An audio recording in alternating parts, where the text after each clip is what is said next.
The plane finally stopped with a sigh, like an exhausted animal giving up the fight. Sand hissed and settled around it, and the long black scar it had carved through the desert stretched behind like an accusation. Silence followed. Inside the cockpit, Eli Harper stayed very still, hands clenched around the controls long after they'd stopped mattering. His heart hammered as if it hadn't yet been informed that the crash was technically over. He blinked once, then again, and took a careful breath. "Well," he muttered, voice cracking slightly, "that's one way to land." The nose of the plane was buried deep in the sand, the propeller twisted and bent like a snapped wrist. One wing sat lower than the other, as though the aircraft had slumped in embarrassment. Dust hung in the air, glowing softly under the wide blue sky. Eli unbuckled himself and climbed out, boots sinking immediately. The desert stretched endlessly in every direction, rolling dunes, pale and merciless. Somewhere to the left stood a tattered shade structure, little more than a few posts and a torn canopy. Nearby, a red and white windsock flapped lazily, mocking him with its cheerful movement. He stared at it for a long moment. "Of course there's a windsock," he said.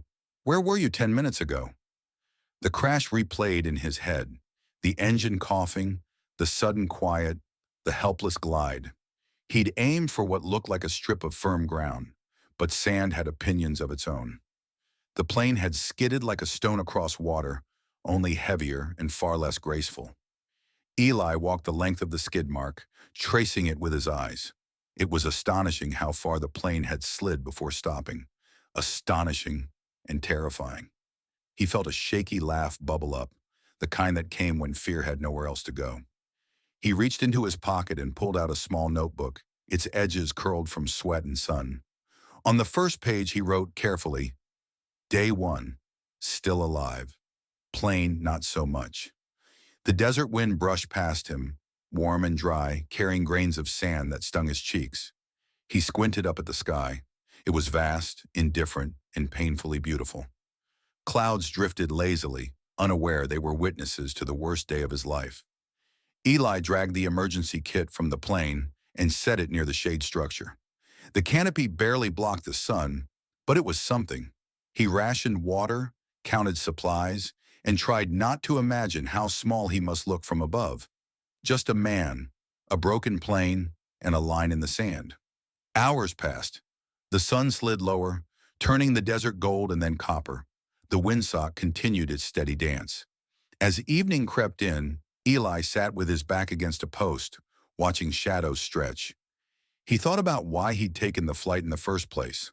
One last job, one last shortcut, one last promise to himself that things would change after this. Funny how "after this" always assumes survival. The desert cooled quickly. Stars emerged, sharp and bright, filling the sky until it felt crowded. Eli had never seen so many. He felt suddenly very small, but also oddly calm.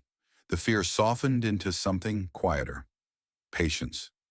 Morning came with pale light and a breeze that carried the faintest sound of an engine. Eli froze. The sound grew louder. He scrambled to his feet, waving his arms like a madman, sprinting toward the open sand. The plane appeared on the horizon, tiny at first, then unmistakable. It passed overhead, dipped its wings. Eli laughed, breathless, tears stinging his eyes as he watched it circle back. He glanced once more at his wrecked plane and the long scar behind it. "Guess you did your job," he said softly. The desert for once did not argue.